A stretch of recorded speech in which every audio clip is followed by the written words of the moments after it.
Right, let's see how that works. Yep, I just got the notification, so hopefully that's all good and all in order. Very good evening from myself. I'm Stephen Kirker. This is the Daily Wrap from Forever Sport. A bit of a damp squib in Buffalo Park today, but big cricketing news today, and bittersweet cricketing news about DANE and NIEKERK. We'll get to that. Also bringing you some international cricketing news and an update on South Africans participating in the Women's Premier League in India as well.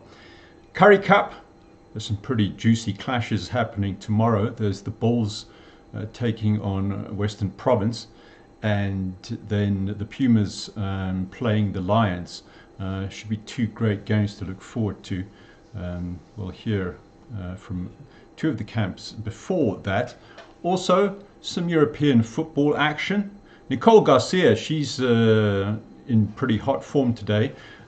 Didn't do so well at last week's SA Women's Open, but she's on good form, having jetted off to Singapore. So we'll find out how well she's doing a little bit later on. And also some news on today's cycling race, which ended in a reduced sprint. But yeah, this is bittersweet. I mean, I guess, yeah, we knew it. DANE van Niekerk has now officially retired from all international cricket. Cricket South Africa issued a statement thanking van Niekerk for her contribution to the national side and confirming that at only 29 the all-rounder has retired. There has of course been growing speculation that she would retire, since she was snubbed for the ICC Women's T20 World Cup because of that failed 2-kilometer running test. And I remember she'd failed it a couple of weeks before, ahead of the Tri-Series, which featured India and West Indies. There was some hope at the time that she would manage to get her 2-kilometer running time down to the required mark. But I guess after putting in all that effort, she was very, very demoralized. Anyway, her recent social media posts and those of her wife Marizanne Kapp left little doubt that an announcement was imminent. Now, in terms of that announcement, this is the letter that, no, I won't, not that one, thank you very much. This is the letter that she wrote. I appreciate you probably can't read that. I couldn't read that on the screen, but this is what she had to say. It's with great sadness that I announce my retirement from international cricket. It's been the greatest honor to lead and represent my country. I'm incredibly blessed to have led the team through its transformative years. There is no doubt that the women's game is in an exciting space, and looking forward to seeing this beautiful game that I love grow. I look back on my career fondly and have made incredible memories, and want to thank Cricket South Africa and all other stakeholders for your support. Often the journey can be lonely, painful and emotional, but would not change it for anything. I'm grateful for what this game has given me. To all the players that I've had the privilege to have shared the dressing room and competed with, I will hold you onto the memories dearly. We are merely custodians of this sport. Let me try that again. We are merely custodians of this sport. I hand it over knowing I've given it my everything, and that women's cricket is in a better place than when I arrived. That must be the responsibility of the new group, to always make sure you are improving and making a difference. It's time for me to support the new leadership and wish them all the very best. Sine Luce, of course, has subsequently been named as the Proteas captain. To my amazing family, thank you for your incredible love and support. From the age of 4, you have seen the potential and did everything and anything to help me exceed. I will forever be grateful. My wife Marizanne, you stood by my side since day one. Thank you for putting up with me and all that came with it. But yet, here you are. You are at the pinnacle of your career, and it's my time to support you the way you've supported me. I love you. Anyway, that's what DANE van Niekerk posted. I actually meant to pull up her career stats, but then I forgot to. My bad. Anyway, she's actually 194 games for South Africa since her debut 14 years ago as a 15-year-old, 107 ODIs, 86 T20s, and a single test. I'm going to have to do this because I feel bad, because there's been some amazing performances, and I'm sure Cricinfo is going to help me out here. Yeah, your go-to for cricketing stuff. Let's pull that up. Oh, hang on, I need to pull up this window. And then what I do is go to that, make that disappear, and let's have a look at this. Don't bother about the cars, you know how it is. Maybe I should get an ad blocker. Anyway, there we go. In that single test match. Yeah, it's a shame. It will be great if I suppose it will come. It'll come eventually. England and Australia, I think, play more test matches. That one test match, 22 runs. In ODI cricket, an average of 36.25, very handy. Strike rate of 66. In T20s, batting at close to 100 runs per 100 balls, and an average of 28. Yeah, a serious all-round talent. It's amazing that at only 29 she's retired. I mean, she had so many years left in her, and she will, I'm pretty sure. And as far as her bowling, look at that economy rate in T20s, 5.45, and in ODIs 3.46. No room for her in the Proteas international side because she couldn't run the 2 kilometers. It just does seem bizarre. Anyway, as far as her wife Marizanne Kapp is concerned, she's in action today for the Delhi Capitals women, who at the moment, as you can see, they need 97 and 84 deliveries. Marizanne Kapp has just come to the crease. She did take 1 wicket. A good spell at bowling for Marizanne Kapp today, opening the bowling 1 for 24. She didn't remove her international teammate Laura Wolfart this time round, but she welcomed Laura Wolfart to the Women's Premier League by dismissing her, I think, for a single in the previous meeting between these two sides. I think that was the day before yesterday, wasn't it? Anyway, Laura Wolfart top scoring for the Giants with 57 of 45. Also a 51 there from Ashley Gardner. Gujarat Giants really need to win this one if they're going to have any hope of making the playoffs. They've only won 1 game so far. By contrast, the Delhi Capitals, they've only lost 1. That was against Mumbai Indians women, who have won all their games. So I'll try and remember to bring an update on that game, see how Kappy's getting on a little bit later. Also, because, oh, these are the standings. No, yes, these are the standings. You see there, Mumbai Indians with having won all their games, and the Delhi Capitals only that single loss there. In the Pakistani Super League, this is the first eliminating 183 for 8, and Islamabad United now 23 for 1, with that target of 184 to get. Participation in this one? Perhaps not. No, sorry about that, my bad. Here's an interesting one. Nepal have booked their place in the 2023 World Cup qualifiers. That's thanks to a 9-run Duckworth-Lewis Stern victory over the UAE in Kathmandu today. Do you mind? I just want the scorecard. Thank you very much. Oh, well, I don't know. It's not being nice to me. Well, what I will tell you is that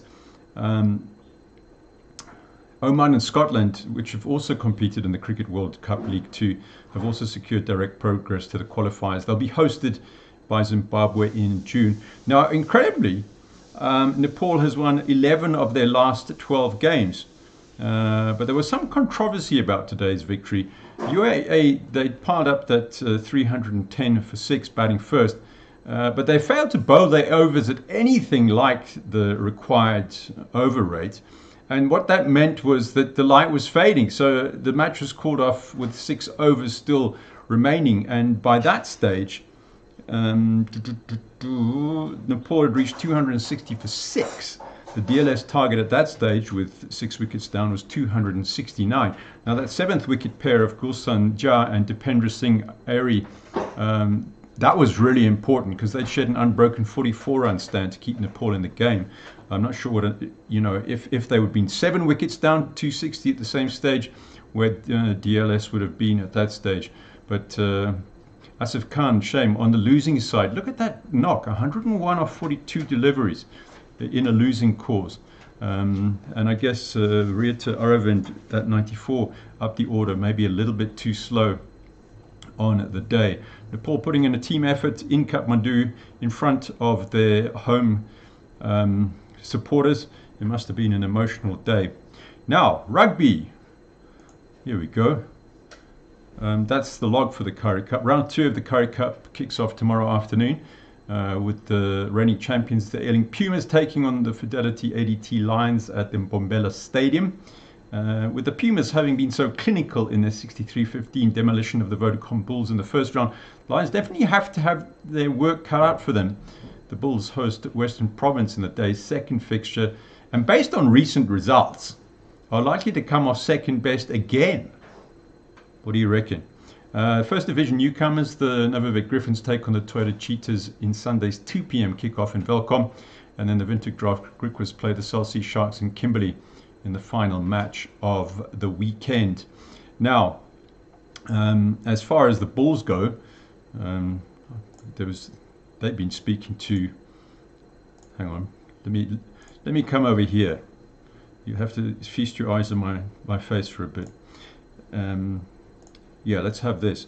So for the Bulls, Jan Hendrik Wessels, he says he doesn't believe there's anything fundamental that needs to be done to change the Bulls' fortunes or their trajectory.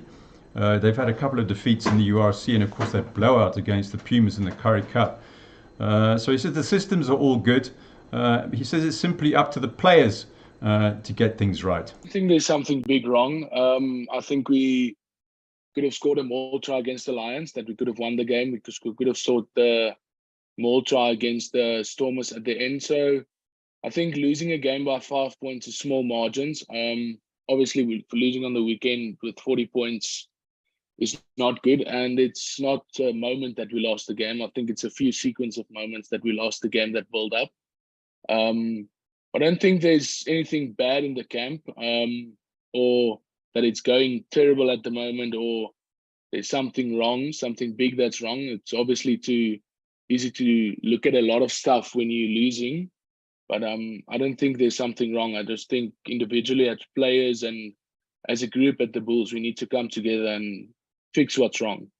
I don't think there's a big thing that's wrong, if you understand what I'm saying. I just think it's individuals, and it looks bad as the record stands at the moment, but I think it's small stuff we can turn around in the camp and maybe fix it the weekend.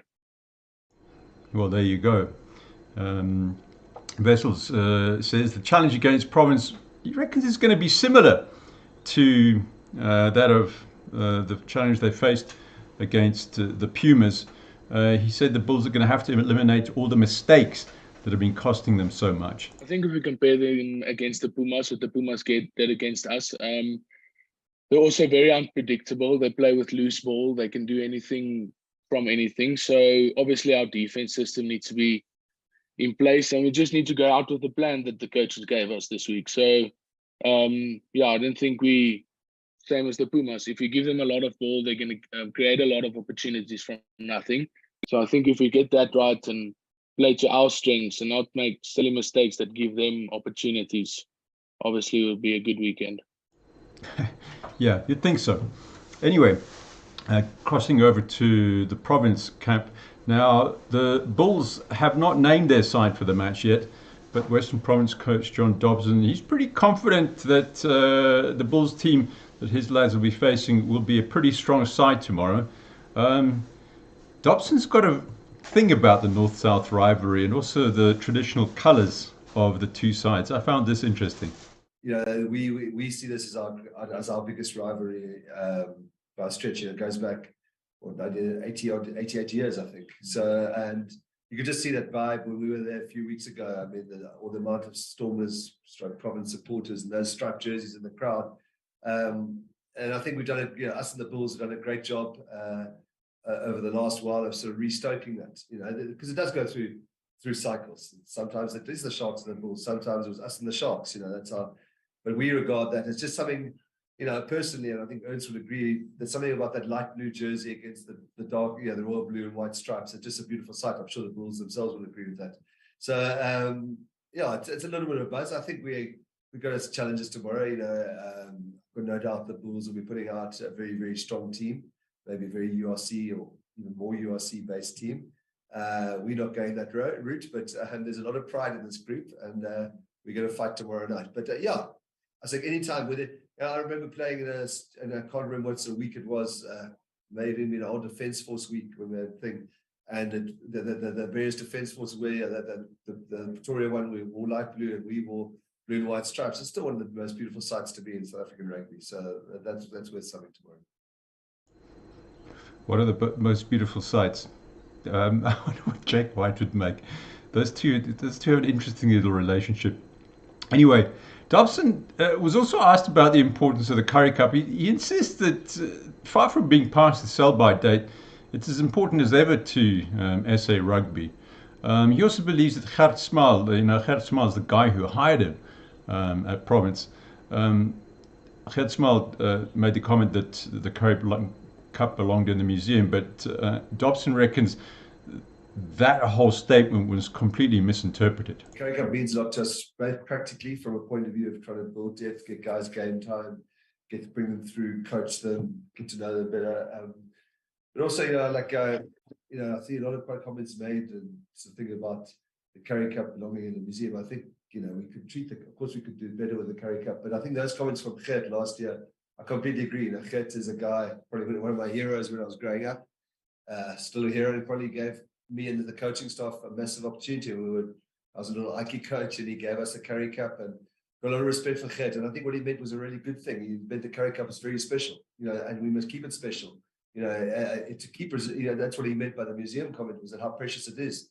I don't think he was meaning moving to the museum or anything like that. I think we still saw in the Currie Cup final last year, when the aerial shots of the stadium in Kimberley packed with people. So, it is a very special tournament, and that's no doubt that's what Gert meant. We must treat it as that, otherwise don't. And I think that I think we could just sense in this competition teams treating it very much in that way. I think we could all get it proven, and maybe that changes to the fixturing and scheduling. But from us as a union, it's 5 years, and this will be the 6th if we haven't lifted that. And it's nice to see that fire still burns in us. So I agree with Gert. It's a very special tournament. There you go. Dobson has named his side. He welcomes back loose forward Hachiva Diamani for the game. Now, the hard-running 25-year-old has been out with a knee injury, and his return is pretty timely because the URC resumes next week. Now, Diamani will start on the bench. Expect him to get a run now. With backline injuries mounting, Dobson has moved number 13 centre Rowan Nel onto the left wing because of Angelo Davids and Duncan Sal's unavailability. He reckons it's just one of those phases the province are going through. We've got a little bit of, it's funny, there are always positions every season, always runs in certain positions injury-wise every season. We've got a little bit of one going on in the sort of outside backs. The wings, Angelo went down this week. Zassi's out for a long time. Tristan's out. Sasha's still not ready. So that's put us under a little bit of pressure. But means we have played Rowan on the wing.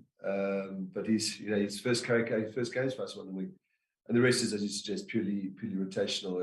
Andre, we need to build up a bit of an inventory for him. Sazi's probably our number 3 tight head. So, Lee done a great job deserved to start, but 2 more minutes for Sazi. And that's probably, Vili, it's a very, very competitive position for us 7 at the moment. So Vili just needs a chance to stake his claim there. Great to have Chooks back. It's a week earlier than we thought, but it's great because the next 2 against Harlequins wouldn't go down as easy games or easy competitions. So it's great to have him back a week early so he can get his body used to it again. There you go. That's John Dobson. Now, as far as the other team news is concerned, Jimmy Stonehouse has made 2 changes to the Puma side for the clash with the Lions. Brandon Thompson, the former Stormers and Glasgow Rangers player, replaces Tinus de Beer at fly half. The former UWC speedster Lundi Msenge takes over from Sebastian de Klerk at right wing. Shane Kirkwood will captain the side. The Lions show 5 changes to that side defeated by Province. Springboks Andres Kutsia starts at fullback in place of Tian Swanepoel, who's benched. There's also a new centre combination of Reinhard Jonker and Tyler Box. Ruben Skuman lines up against his former side at lock alongside Darren Landsberg. He did play in the final and has a winner's medal, so that should be an interesting one. Now in the Champions League, Liverpool's Champions League campaign ended with a whimper at Santiago Bernabeu last night. Real Madrid won the last 16 second leg match 1-0 to secure a 6-2 aggregate victory. Serie A leaders Napoli proceeded to the next round with a comfortable 3-0 win against Eintracht Frankfurt on the night, and 5-0 over 2 legs to stay on track for their best ever run in the Champions League.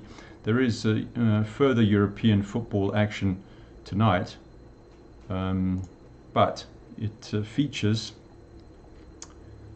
English Premier League leaders Arsenal, who host Sporting Lisbon in the second leg of their tie. Here are the fixtures. Okay. The first leg ended 2-2, but the Gunners have a good home record against Portuguese opposition. They've won 7 out of 9 games at this stage, or in the tournament. They've also won 5 of the 7 previous ties when they drew away from home in the first legs. However, on the other hand, Sporting have quite an ominous record in their ties against English opposition. They've won all 6 of them in the Europa League. Very strange. And Manchester United, they've got a 4-1 lead over Real Betis in their tie heading into tonight's clash in Spain. Betis manager Manuel Pellegrini hasn't conceded the tie yet. He says, "I don't think a knockout game is ever over." He has only seen his sides beaten once in 7 home games against United, but Betis has not been good at home in recent matches. They've only won once in 7 games and lost 3 of their last 5 at the Estadio Benito Villamarin. So in the other games, as you see, where are they tied? Sevilla have that 2-0 lead when they travel to Fenerbahce. Juventus 1-0 to the good against Freiburg. That might be quite an interesting tie. Shakhtar Donetsk and Feyenoord level pegging at 1 each. Union SG against Union Berlin, all square in that one. Bayer Leverkusen probably going to get through against Ferencváros, and Real Sociedad and Roma. Well, Roma defend that 2-0 first leg lead. And there's a reason I'm wearing my West Ham top, obviously, because West Ham host Larnaca with a 2-0 lead in the bank from the first leg of the Europa Conference. Hey, man, we're hovering near the relegation zone in the EPL, so, we'll take the wins where we can get them. And you can see the other ties there. They're all pretty close, actually, apart from that one Lecce 2-0 up against Djurgården. Fiorentina defending a 1-0 lead against Sivasspor. 2-2 between Slovan Bratislava and Basel. Alkmaar probably well placed against Lazio. No, I'm not so sure about that one. 2-1, 1-1 between Villarreal and Anderlecht, and 1-0 between Nice and Sheriff. Oh yes, some other soccer news is that, and let me pull it up for you. I'm getting completely attacked by mosquitoes at the moment. Let's put that down and pull this one up. There you go. Bafana coach Hugo Broos has named the 24-man squad for the back-to-back African Cup of Nations qualifiers against Liberia. First game next Friday at the Orlando Stadium. The return game in Monrovia the following Wednesday. Now currently second in Group K, South Africa will secure their place at the Continental Showpiece if they win both of those games. Failure to do that will mean everything to play for in Bafana's final qualifier against Morocco in June. Now, Morocco beat them last time. Mamelodi Sundowns' Cassius Malula currently tied for second in the DStv Premiership scoring stakes with 9 goals. And Orlando Pirates' Monapule Seleng, who's got 8 goals, expected to lead the attack. They've been selected for the matches. As you see there, there's 8 players from league champions in waiting, Sundowns. Yeah, they need a single point to guarantee that they're champions this year. Now, here in South Africa, early starters David Ribeiro and Christian Krogh Johansson set the clubhouse target at the inaugural SDC Championship at the St. Francis Links today. The Frenchman and the Norwegians 5 under par 67s would not be matched or bettered. Well, they hadn't been matched or bettered when I last checked in on the scoreboard. I better do that immediately.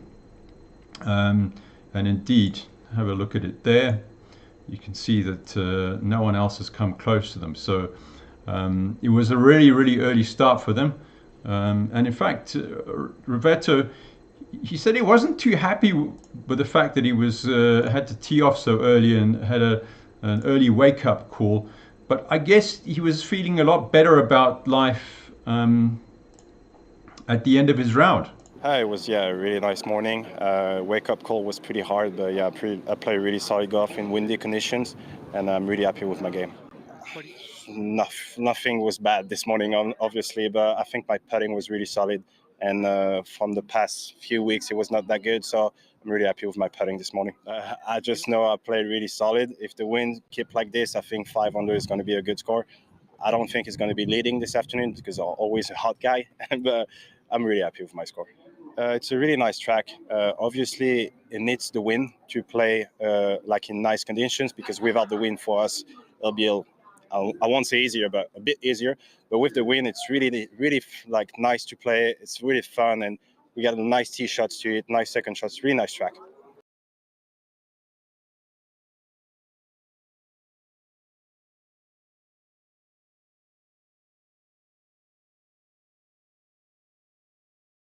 And it's, oh, there we go. Sorry. Welcome back. I was busy talking to myself. Anyway, staying with golf. That's a picture of Nicole Garcia, who started off very well today at the Ladies European Tour Zaranco Team Series in Singapore. She picked up 5 birdies in her first 9 holes at Laguna National. She added 2 more on the front 9 to be 7 under par with 2 holes to play, but then bogeyed both of those to slip back to 5 under par and sign for a 67. You see that group behind her: Christine Wolff, Elena Givens, Clara Davidson, Spilkova, Pauline Rosin and Lynn Grant. Let's actually go and find out. Oh, what I forgot to mention about the SDC is that Sean Cronje, South Africa's Sean Cronje, is at 3 under, 2 strokes off the lead, and Louis Alberts at 2 under is 5 strokes back. Yes, so the Ladies European Tour. Here is that scoreboard. Let me go and pull it up for you. That is it. Okay, so Kaylee Telfer there is down at 2 under. And the other South Africans, Cassandra Alexander, she had a good week last week, is at +2. And that's it. So this is actually a team event as well. So there's the individual scoring and the team event. Anyway, so the leading team at 16 under is Team Young. That's made up of Liz Young, Gabriella Cowley, Anna Charlotte Mora, and amateur Elaine Wijaja. The team event is played over 36 holes. It concludes tomorrow. So Garcia, she's got a team. It's called Team Garcia. They're tied for 7th at 13 under par. In cycling now, this is the shot of the winner, Juan Sebastian Molano of UAE Team Emirates, winning today's Grand Prix de DANE. It's a Cobbles Challenge, not one of the classics, but I reckon it could well be. It does actually take in some of the Paris-Roubaix roads. It's 194.7 kilometers long. Defending champion was Max Welshid. He was amongst one of the possible favorites today. Molano was, one of the pretty warm favorites. Anyway, he won that, as you can see, in a 4-up sprint for the line. He edged out Jumbo-Visma's Tim van Dijk, Alpecin Phoenix, Timo Kelic, and Total Energies' Edvald Boasson-Hagen. It was Boasson-Hagen who'd sparked the winning move 30 k's from the finish. The Norwegian, you'll remember he's a former MTN Quebecer rider, and who actually won this race back in 2008. He launched the final attack on the Karenin cobble sector. That's the 8th of 12 in the race, and he was followed by 7 other riders. They managed to mostly stay together, as you can see, towards the end, and then Molano wrapping up the victory. In some other, this is pretty funny. This happened during the race. Just this clip. Let's have a look at it. Oh, you can't really see it that too well. But what's happening there is there's a rider going off the track, and then they are, let's do this, I want to watch it again, and then what happens is they slide off, and there's a big pile of manure. You see that big brown pile there? That's manure. And they went sliding off into it, so that was pretty entertaining, I reckon. Not so much for him. This guy, Colombian cyclist Miguel Angel Lopez, has lodged a case of unfair dismissal against Astana, Kazakhstan, with a court of arbitration for sport. The team sacked him for his alleged links to a doctor at the center of a doping investigation, and one Dr. Marcos Mena. Now, Mena was arrested in the Spanish police's Operación Ilex investigation. At the time of his sacking, Astana cited a breach of the team's internal rules, I guess about, who you hang out with, and a probable connection to Mena as grounds for dismissal. His pleas at the time, they fell on deaf ears, and now, well, CAS is going to have to decide his case. And according to a statement released by Lopez, he's got a team of specialist sports law lawyers in his corner. Lopez is wearing there the colors of his current team. It's the UCI Continental Team, Medellin EPM. So good luck with that, son. Oh, I did promise to have a quick check-in on that Women's Premier League score. Oh, Marazon Cup is still there, but her side are in a bit of trouble. Let's have a look at that. This could be a defeat for them. I just need to get Lopez out the way. There we go. I don't know why that didn't work, but let's try this again. Oh, I see. Thank you, that'll do. It's not being kind to me. Okay, anyway, let me tell you this. Delhi Capitals at the moment 81 for 5 in the 12th over. They need 7.14 runs and over, losing wickets regularly, and the Marazon Cup is there, 22 not out. She's just been joined by the wicketkeeper Tania Bhatia. They need 148 for victory. Kapi's going to have to pull a very special innings out of the hat here if the Delhi Capitals are going to pull this one off and reach the playoffs. Anyway, that's where we'll leave it for the daily wrap on Forever Sport. Hope you have a very good evening, and catch you again tomorrow. All right, cheerio.